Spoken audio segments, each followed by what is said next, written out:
Alright guys, today this episode is going to be on how to make this DIY raised bed.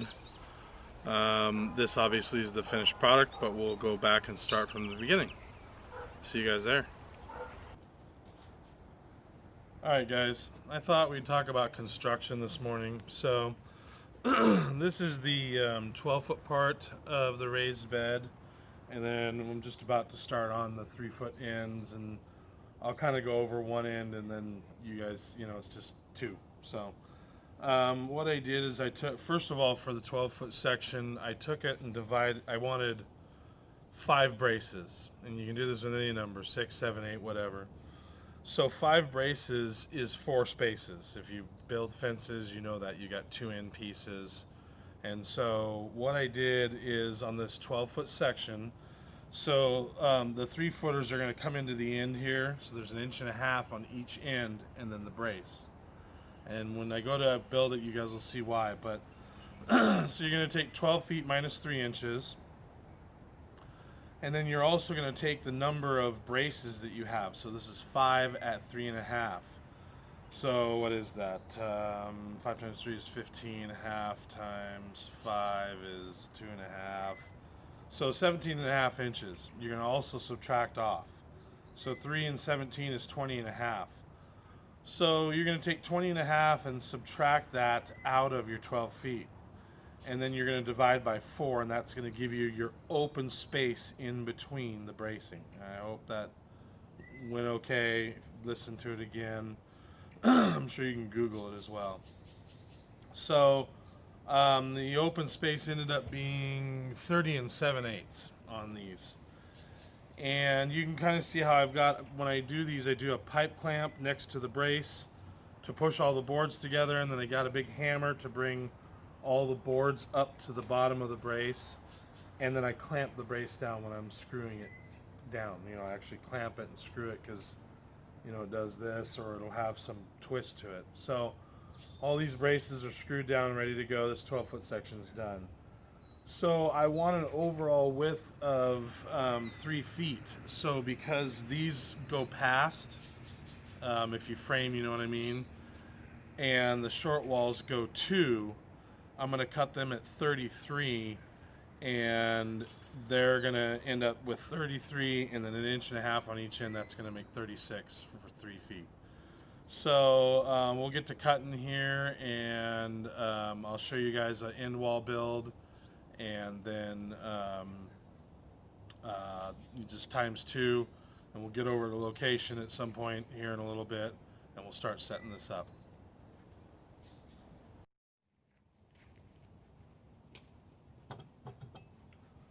Alright guys, so the way I mark these boards is this end wall is going to go like, you're over here, is going to go like this, and then my brace is going to go here. So not in this part of the wall down there, but it's going to fit like this.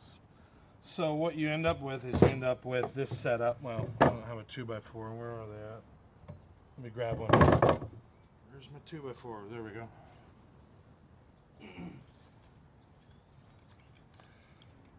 Ignore the pulley on here. So what you end up with is you end up with this on the end wall, and then you end up with a brace like this.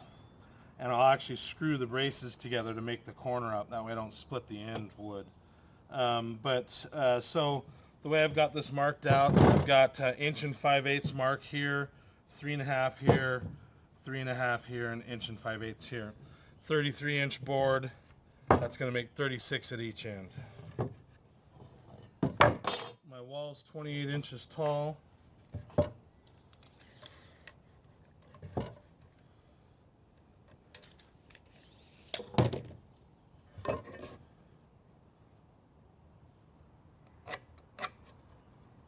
And I'm left-handed.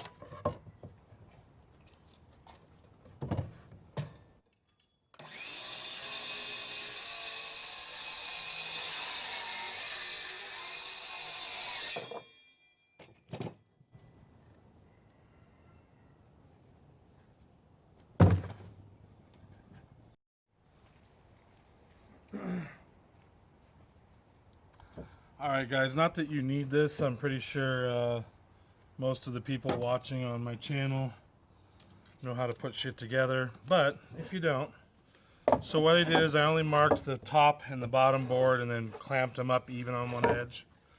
And what I'm going to do is I'm going to throw clamps on it, so I got to make sure there's enough room there. And these clamps, sorry I'm off camera, these clamps you can get in the old wares. You can get some similar ones at good old Harbor Freight.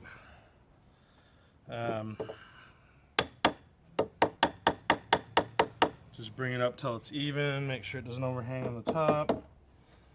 Bring it right up to your line and clamp. Harbor Freight sells plastic ones. I don't know if they'll put as much pressure as these.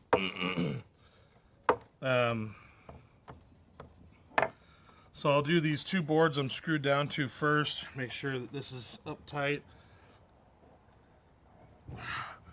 I would definitely recommend getting some pipe clamps if you don't have any. These are 2.5-inch screws from Lowe's.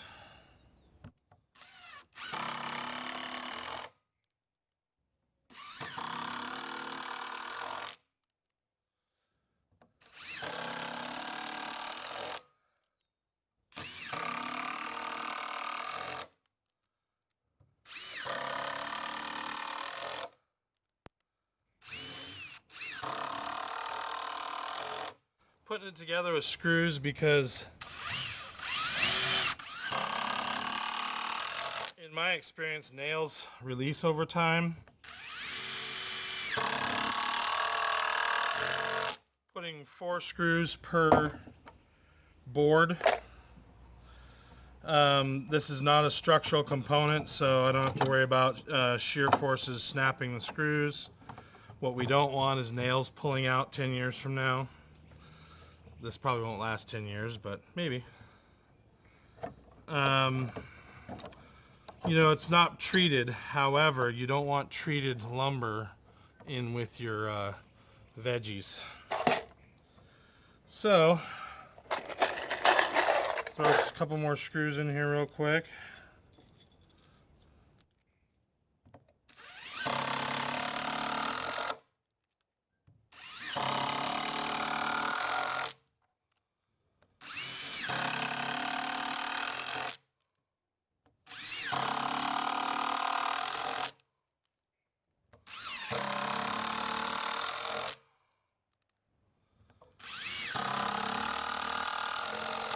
Now the end ones here I don't put too close to the end because I don't want them to split, so I'll pull them back a little ways.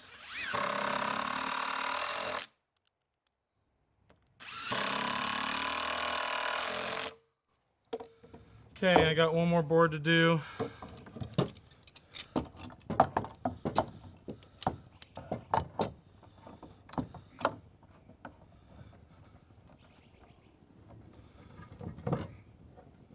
That one's done.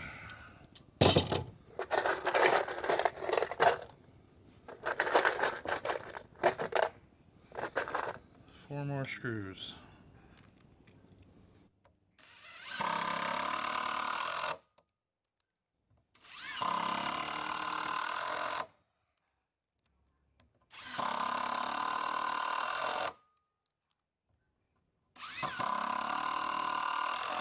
Okay, I'm going to repeat the same thing on the other side. You guys don't need to see that, or probably don't want to.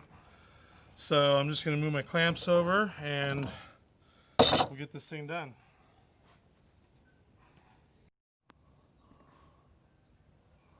Okay. Alright guys, I think I forgot to mention, and it may be important for some people, the tools I'm using. So I've got my miscellaneous screw box to use up all my screws that I collect over time. Got a couple different bits, number 3 Phillips and number 2 square drive. Torx bits, 2.5-inch.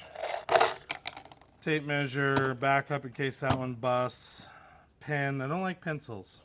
If you like pencils, good on you. Framing square, no. What the hell are these things called?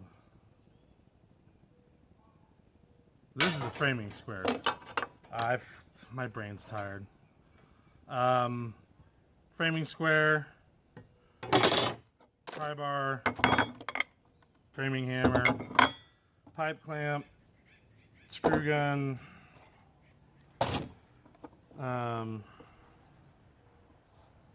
geez, oh Pete, my saw.